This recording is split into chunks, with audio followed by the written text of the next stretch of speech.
حسبي ربي جل الله ما في قلبي. Bismillahirrahmanirrahim. Hikmah yang ke-10 daripada Al-Hikamil Ata'iyah.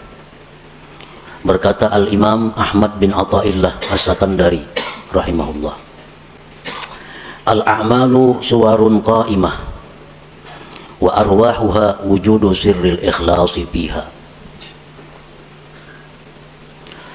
Bermula amal-amal adalah rupa-rupa yang berdiri, dan roh-roh itu amal adanya sirrul ikhlas pada amal itu. Nah, para muhibbin rahimakumullah, dimaksud dengan apa yang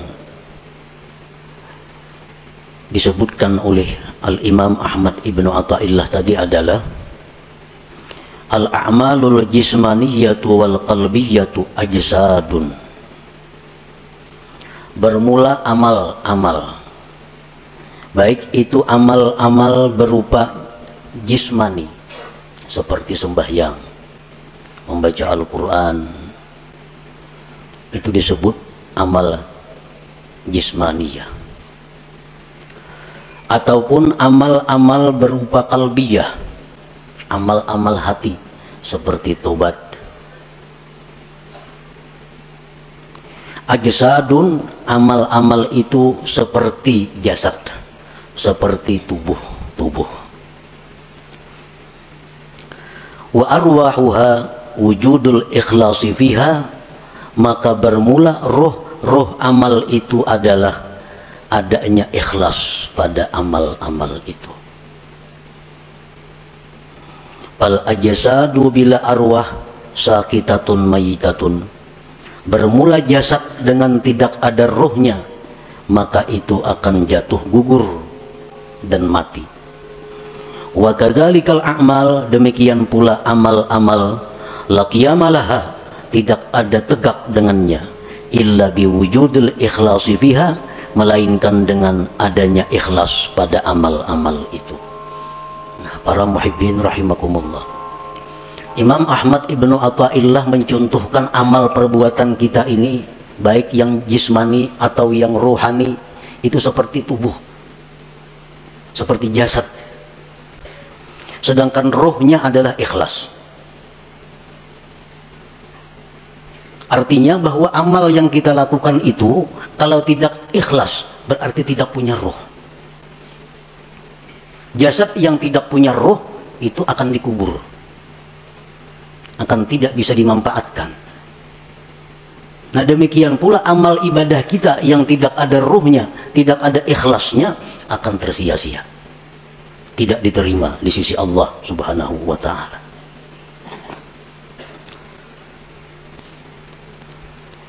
Qala Allah ta'ala fi kitabihil karim, man kana yuridul ajila ta'ajjalna lahu fiha ma nasha liman nurid thumma ja'alna lahu jahannama yaslaha mazmuman madhura. Barang siapa yang beribadah kepada Allah, sembahyang, puasa, membaca Al-Quran, menuntut ilmu, beriktikaf, bersedekah, berwakaf. Barang siapa yang beribadah kepada Allah dengan tujuan duniawi, nah, dengan tujuan dunia, orang bersedekah tujuan supaya dipuji, dia sembahyang dengan tujuan disanjung orang, maka ujar Tuhan, kami segerakan baginya padanya yang kami kehendaki bagi orang yang kami kehendaki. Maka artinya yang dia maksud dengan pujian itu akan didapatkannya. Dia sembahyang ingin dipuji orang, maka pujian itu akan datang kepadanya. Dia bersedekah ingin dihormati orang, maka kehormatan itu akan datang kepadanya.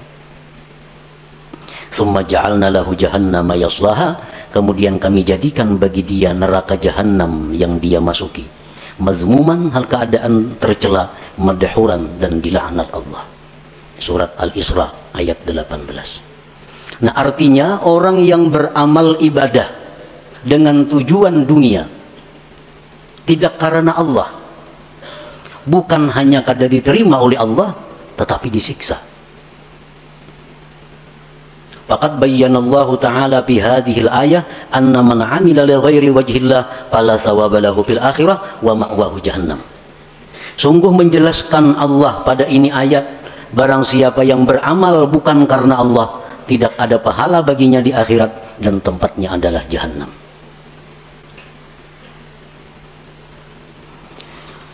Para muhibbin rahimakumullah. Rasulullah sallallahu alaihi wasallam bersabda, "Innal 'abda la ya'malu a'malan hasanah, fatas'adul malaikatu fi suhufin mukhtatamah, fatulqa baina yadayillahi ta'ala, fayaqulu alqu hadhihi sahifah, fa innahu lam yurad bima fiha wajhi." Yang artinya, sesungguhnya seorang hamba beramal amal kebaikan, sembahyang, puasa, zakat, sedekah, haji, umrah dan sebagainya, maka naiklah malaikat membawa buku-buku catatan amal tersebut, kemudian diserahkan kepada Allah Subhanahu wa ta'ala. Maka Allah berfirman, limparkan ini catatan amal, bahwasanya dia tidak dikehendaki dengan yang ada pada catatan itu akan zatku, ujar Tuhan. Artinya buang itu amalan, karena inya beramal itu bukan karena aku. Waqala Rasulullah sallallahu alaihi wasallam, "Idza kana akhiruz zaman sarat ummati thalatha firaq, firqatun ya'budunallaha khalisa, wa firqatun ya'budunallaha riya'a, wa firqatun ya'budunallaha liyastaqilu bihin nas. Fayaqulu Allahu azza wa jalla lil mukhlisin, idhabu ilal jannah, wa yaqulu lil akharin, idhabu bihim ilan nar." Apabila akhir zaman, ujar Rasulullah, jadilah umatku itu tiga kelompok, tiga golongan.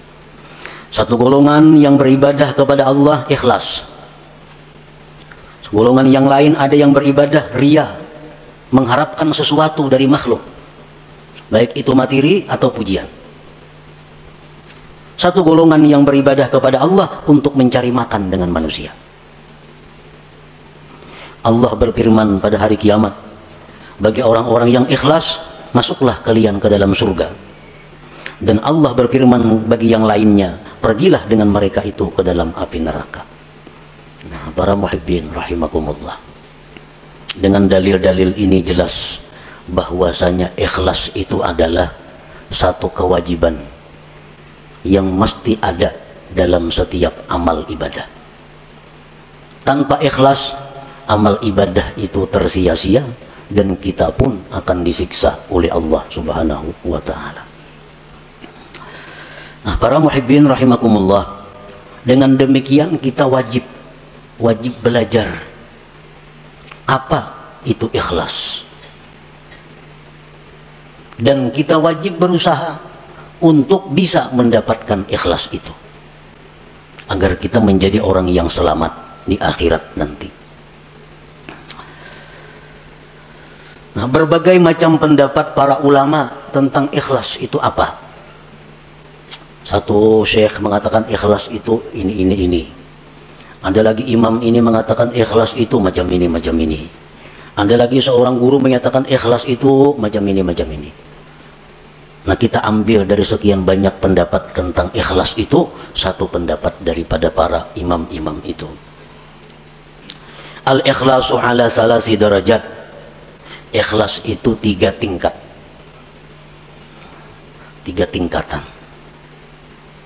Yang pertama disebut darajatil awam, ikhlas tingkatan orang awam.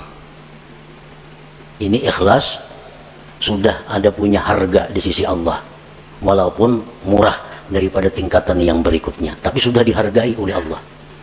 Kita beribadah sembahyang, kita pakai ikhlas orang awam, itu sudah berharga, cuma harganya lebih murah dibanding ikhlas tingkatan-tingkatan yang berikutnya. Nah, ikhlas orang awam ini artinya adalah ifradul haq fi qasdil ibadah ma'a talabil huzuzid dunyawiyyati wal ukhrawiyyah ka hifzil badan wal mal wa sa'atir rizq wa dukhulil jannah wan najati minan nar. Ikhlasnya orang awam itu adalah mengesahkan Tuhan pada tujuan ibadah. Memang ini beribadah itu tujuannya adalah semata-mata karena Allah, tidak ada karena yang lain. Nah, inya sembahyang karena Allah, tetapi beserta meminta menuntut bahagian-bahagian duniawi dan ukhrawi. Inya sembahyang karena Allah. Di samping itu mudahan diluaskan Allah rezeki, mudahan dipeliharakan Allah harta nang ada, mudahan mati masuk ke surga, mudahan terhindar daripada api neraka contohnya. Nah ini sudah ikhlas untuk golongan orang-orang awam. Inya berzakat, berzakatnya karena disuruh Allah, perintah Allah. Tetapi ini ada minta kepada Allah. Dengan berzakat ini dia minta kepada Allah agar hartanya bertambah, hartanya terpelihara, hidupnya selamat dunia dan akhirat. Nah ini ikhlasnya orang awam. Beribadah semata-mata hanya karena Allah, tetapi ada minta macam-macam dengan Allah, baik itu urusan duniawi atau ukhrawi. Nah ini sudah masuk ikhlas, walaupun ikhlas yang paling rendah. Kita membaca surat Waqiah umpamanya, membaca surah Waqiah karena Allah, tapi ada harapan mudah-mudahan diluaskan Tuhan rezeki. Nah itu ikhlas namanya. Tapi ikhlas tingkatan orang awam. Ini membaca surat Tabarak, suratul Muluk karena Allah, tapi mudah-mudahan dalam kubur selamat. Nah ini ikhlas, tapi derajatnya bukan derajat yang tinggi.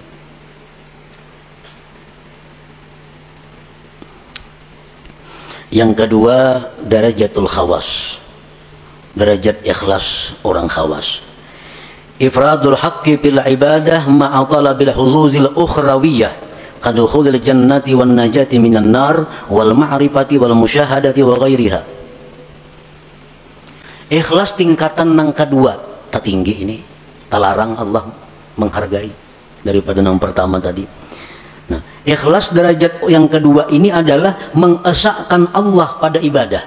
Artinya inya beribadah itu semata-mata hanya karena Allah, kada ada karena yang lain. Tetapi serta tuntutan akhirat, masuk surga, selamat daripada api neraka, diberi Tuhan ma'rifat, diberi Tuhan musyahadah. Nah ini yang dituntutnya kepada Allah. Ini berzikir banyak 1000 sehari atau 10.000 sehari, la ilaha illallah, la ilaha illallah. Tujuannya apa berzikir ini? Karena Allah nyuruh berzikir, tapi inya minta kepada Allah agar diberi ma'rifat kepada Allah, agar diberi musyahadah. Nah ini ikhlas tapi menurut tingkatan khawas ngarannya, belum lagi sampai ke derajat yang tertinggi daripada ikhlas itu, tapi sudah ikhlas ngarannya. Ya tadi orang membaca surah Tabarak supaya dalam kubur selamat daripada fitnah kubur. Nah ini ikhlas, tuntutan akhirat. Ini ikhlas derajat khawas ngarannya. Ini kadada dalam ibadah itu minta kepada Allah urusan dunia kadada. Nah, beribadah kepada Allah karena Allah, nang dimintanya kepada Allah urusan akhirat. Kadada urusan disihatkan badan, kadada urusan dimurahkan rezeki, kadada urusan berdagang supaya payung, kadada. Urusannya apa? Inya beribadah nih karena Allah, nang dimintanya kepada Allah urusan akhirat. Nah ini ikhlas tingkatan yang nomor 2. Ini lebih hebat daripada yang pertama tadi. Yang ketiga, darajatul khawasil khawas. Nah ini derajat yang tertinggi. Tahqiqul ubudiyah wal qiyamu bihuquqir rububiyah bil ibadah. Dia beribadah itu semata-mata memantapkan kehambaannya dan mendirikan dengan hak Tuhannya. Aku beribadah ini semata-mata karena Allah dan aku ini adalah hamba Allah, titik. Perkara masuk surga, perkara neraka itu kada tahu urusannya. Nah inya berzikir karena menjunjung perintah Allah, habis ingat situ. Inya sembahyang, aku semata-mata menjunjung perintah Tuhan karena aku ini hamba, aku mesti sembahyang. Habis ingat situ. Kadada macam-macam lawan Tuhan tuh kehendak permintaan kadada. Nah inilah derajat ikhlas yang tertinggi itu.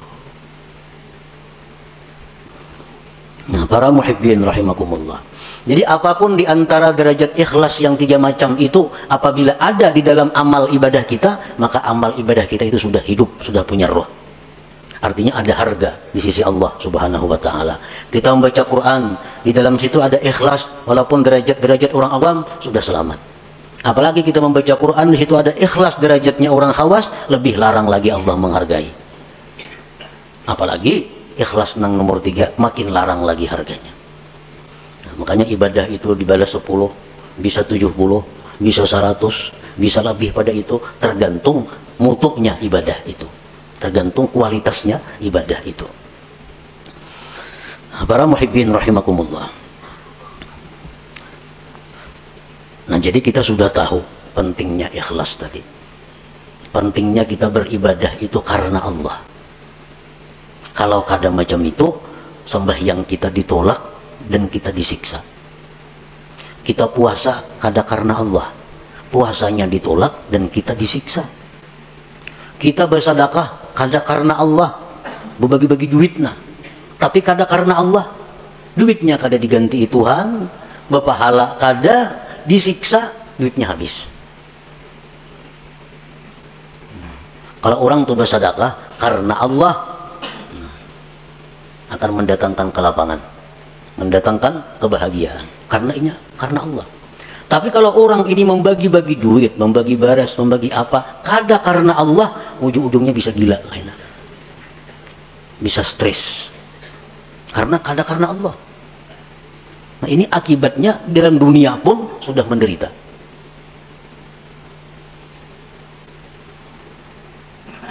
Jadi ikhlas ini bukan hanya perkara diterima kada diterima, disiksanya ini yang jadi masalah. Sembahyang nang mestinya jadi ibadah berbalik menjadi maksiat. Membaca Quran nang mestinya ibadah karena kada ikhlas jadi maksiat. Bersedekah nang mestinya ibadah tapi karena kada ikhlas jadi maksiat. Nah, oleh karena itu kita wajib fardhu ain mempelajari apa itu ikhlas supaya bisa amal itu diterima oleh Allah Subhanahu wa taala. Dan sesudah kita belajar ikhlas tadi macam itu, tinggal kita berusaha bagaimana cara mengamalkan, bisa melakukan ikhlas itu. Para muhibbin rahimakumullah, yuktasabul ikhlas bitadabburil ayati wal akhbar fi targhibil ikhlas wa tarhibir riya. Nah, supaya kawa ikhlas, kita sudah tahu tadi ikhlas tadi ibadah nang karena Allah, kada ada karena nang lain-lain, itu ikhlas. Tahu sudah kita. Cuma kayak apa supaya kau menerapkan itu di dalam ibadah kita. Nah, ikhlas itu diusahai pertama dengan merenungi ayat-ayat, hadis-hadis yang menggemarkan ikhlas dan menakuti riya. Nah, kita cari, kita renungi Al-Quran bagaimana memuji orang yang ikhlas, Al-Quran, Al-Hadis bagaimana menerangkan akibat surga terhadap orang yang ikhlas. Al-Quran, Al-Hadis menakutkan bagaimana orang yang kada ikhlas. Orang yang kada ikhlas itu sebab amal, apapun amal ibadah kada ikhlas, itu di akhirat dipanggil Allah dengan panggilan ya munafik, hai munafik, ya ghadir, hai penipu. Nah, kita tuh beribadah kada ikhlas, Allah memanggil di akhirat dengan panggilan hai penipu, hai orang munafik. Nah, ini yang kita renungi hadis-hadis seperti ini agar kita bisa ikhlas. Bahkan diriwayatkan bahwa orang yang tidak ikhlas itu nanti di akhirat akan diulu-ulu oleh Allah, sebagaimana dia dalam dunia mengulu-ulu kepada Allah. Kan sembahyang, tapi sembahyang ini yang dicarinya adalah pujian. Itu mengulu-ulu Tuhan ngarannya. Kisahnya menyembah Tuhan, tapi hatinya menyembah orang yang dia harapkan. Nah, di akhirat dibalas Allah. Jar Tuhan pulang bin pulang masukkan ke surga. Masukkan, nah berjuruk kesukaan ke surga. Sampai kamu ke pintu surga, ditutup orang pintunya, tak ditutup. Nah, ujar Tuhan dalam dunia, ikam maulu-ulu aku, sekarang giliranku maulu-ulu ikam. Nah, ditampayakan surga kenikmatan, sekalinya kada boleh masuk ke neraka dulu singgah. Nah, inilah akibat orang yang maulu-ulu Allah di dalam dunia. Bersedekah itu ibadah, mestinya karena Allah. Tapi kalau kada karena Allah, itu istihza billah, maulu-ulu dengan Allah. Allah akan membalas nantinya ulu-ulu itu di akhirat. Nah, jadi kita untuk dapat ikhlas itu pertama merenungi ayat Quran, hadis-hadis Nabi tentang bagaimana orang ikhlas, bagaimana akibatnya orang itu mun kada ikhlas. Yang kedua, supaya bisa ikhlas itu wa bi ikhfa'i wa kitmanil hasanati wal a'malis shalihat, menyembunyikan amal-amal saleh itu, baik waktu melakukannya atau sesudah melakukannya. Nah, bersembunyi. Ini mendukung supaya ikhlas. Beramal saleh, sembahyang sunat, pokoknya hal-hal yang kada disuruh kita bernampak, sembunyikan amal-amal itu. Jangan dikisah-kisahkan, jangan dikuya-kuya karena mengurangi nilainya, bahkan bisa menggugurkan pahala. Nah, kita menyimpan amal saleh serapi-rapinya, itu membantu keikhlasan. Yang selanjutnya agar kita bisa ikhlas, nah ini yang paling penting, wabikat ittama anil khalqi, memutus tamak daripada makhluk. Selama kita masih tamak dengan makhluk, kita sulit untuk ikhlas itu. Nah, selama kita masih ada yang kita kehendaki daripada makhluk, sulit untuk ikhlas. Kita kepingin makhluk itu sayang lawan kita, kita kepingin makhluk itu hormat lawan kita kepingin makhluk itu mencintai kita kepingin makhluk itu memberi sesuatu kepada kita kepingin makhluk itu agar memilih kita. Selama itu ada dalam hati, kita sulit untuk ikhlas. Nah, sulit untuk ikhlas. Jadi putuskan harapan-harapan kepada makhluk.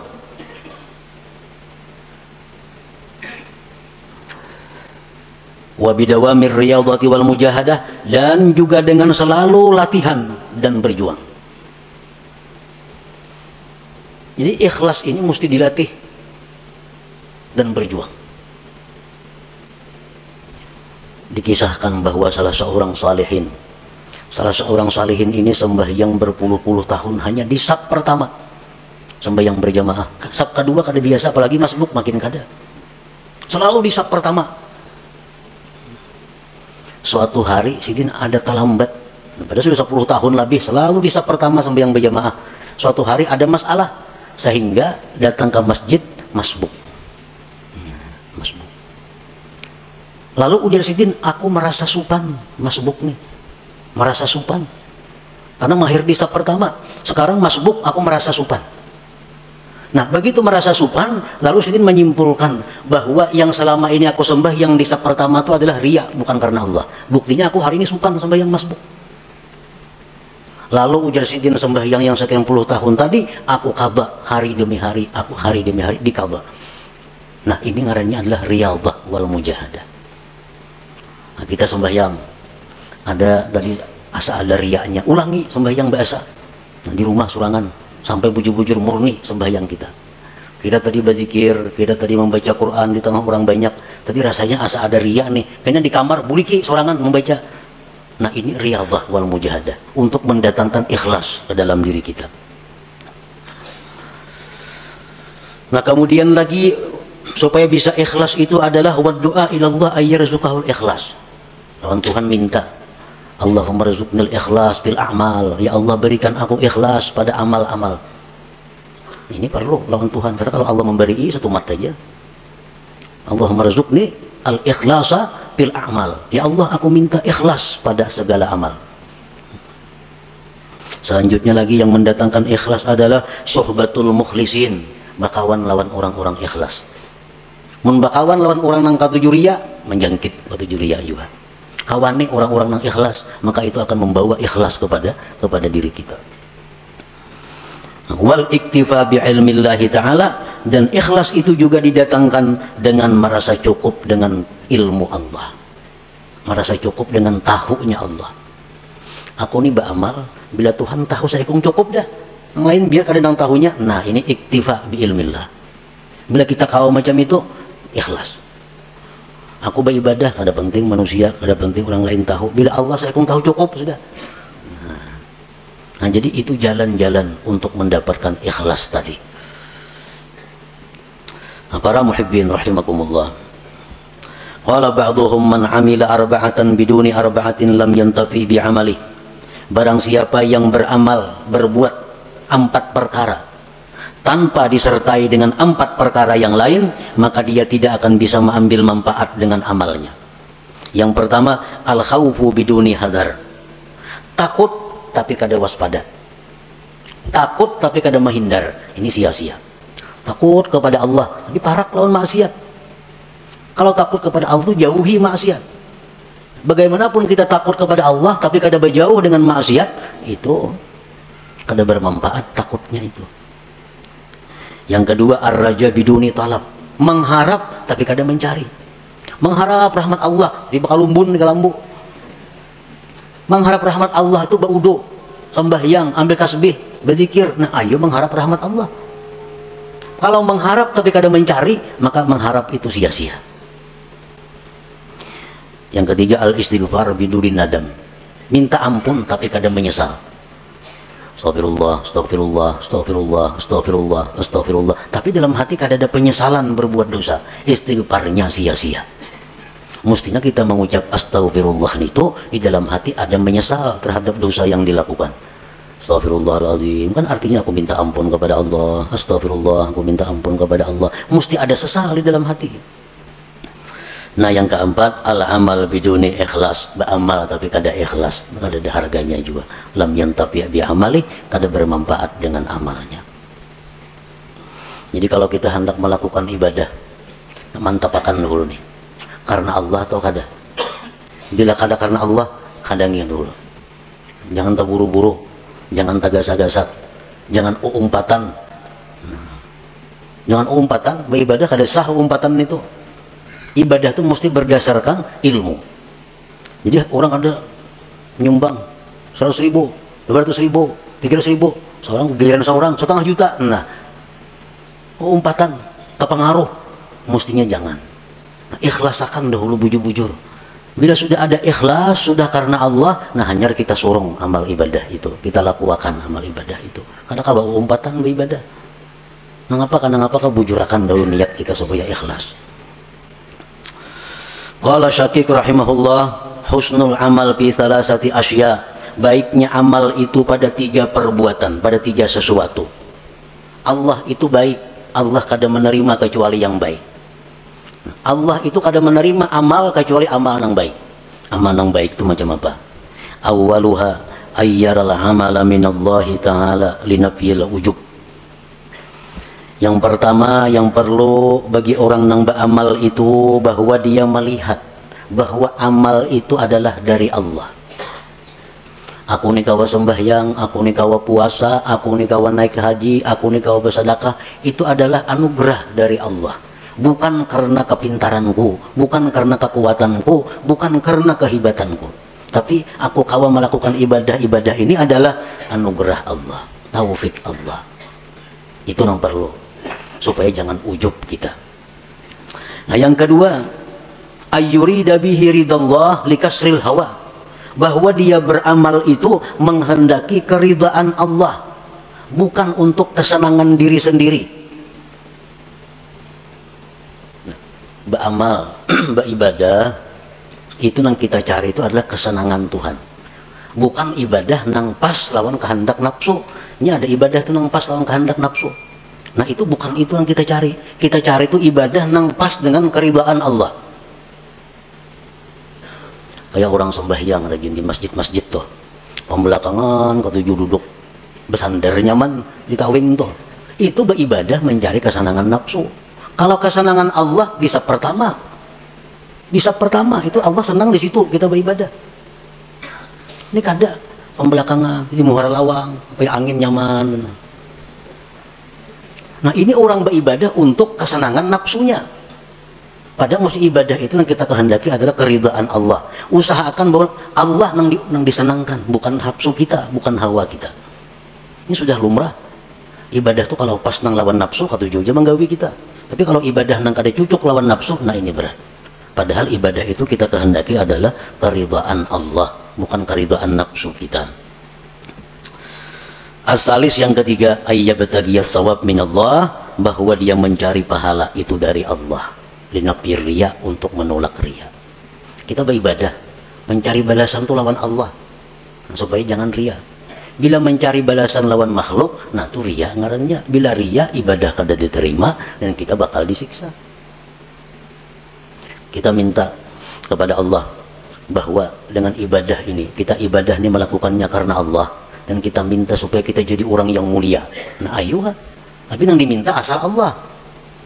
Kita beribadah membaca Quran karena Allah, dan mudah-mudahan Allah buka pintu rezeki seluas-luasnya, boleh aja karena kita minta kepada Allah. Nah, kita beribadah kepada Allah sambil mengharap agar makhluk-makhluknya mencintai aku. Ayo kada apa-apa, asal yang diminta kepada Allah. Nah kalau kita beribadah untuk cari perhatian kepada makhluk, nah ini Allah nang marah. Nah, ini Allah nang marah. Kita beribadah supaya inya hormat kena lawan aku. Nah kita beribadah supaya inya memperhatikan lawan aku. Makhluk nih. Nah ini nang dimaksud nang kada boleh itu. Bahwa ibadah kita ini tapi tujuannya adalah kepada makhluk Allah. Nah bila ibadah yang demikian itu ada pada kita, maka ibadah itu macam orang mati. Arti orang mati apa? Dipatak, dikubur, tidak bisa dimanfaatkan apa-apa. Nah ibadah yang ikhlas itu adalah ibadah laksana jasad yang punya roh. Jasad yang punya roh adalah jasad yang bergerak, yang bermanfaat. Nah ibadah yang punya roh, ikhlas adalah ibadah yang bisa kita ambil manfaat baik di dunia dan di akhirat. Nah kemudian hikmah yang ke-11. Ila hadratin Nabi sallallahu alaihi wasallam al-Fatihah. Iyyaka na'budu wa iyyaka nasta'in ihdinas siratal mustaqim. Siratal ladzina an'amta 'alaihim. يا الله بها يا الله بها يا الله بحسن الخاتمة يا الله بها يا الله بها يا الله بحسن الخاتمة يا الله بها يا الله بها يا الله بحسن الخاتمة فيا أيها الرجل منه شفاعة صلوا عليه وسلموا تسليما.